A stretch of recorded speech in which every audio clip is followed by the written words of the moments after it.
A day in my life. আজকে আমার দিনটা শুরু হয়েছে টেনশন নিয়ে, কারণ আমার কিছুদিন পর থেকে স্কুলে পরীক্ষা শুরু হবে। আর পরীক্ষার আগে কারই বা টেনশন হয় না, সবারই টেনশন হয়। আজ অনেক ভোরে উঠে পড়াশোনা শুরু করলাম। পড়াশোনা যখন অর্ধেক শেষ, তখন রাতে ভিজিয়ে রাখা চিয়া সিডস পানি খেলাম আর বাইরের আলো পোহালাম। তারপর চলে আসলাম রান্নাঘরে মাকে সাহায্য করতে। দেখো রুটিটা কত সুন্দর ফুলেছে।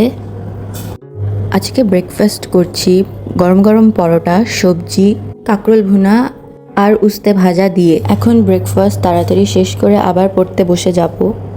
পড়া শেষ, এখন শাওয়ার নিব। শাওয়ার শেষে জোহরের নামাজ পড়ব। নাও লাঞ্চ টাইম। আজকে লাঞ্চে খুবই আমার ফেভারিট খাবারগুলো আছে, যেমন গরুর মাংস, বেগুন ভাজা আর গরম গরম ভাত। আমি মজা করে লাঞ্চ করি আর তোমরা দেখে মজা করো, ঠিক আছে? So guys, that's it for today. Thank you for watching.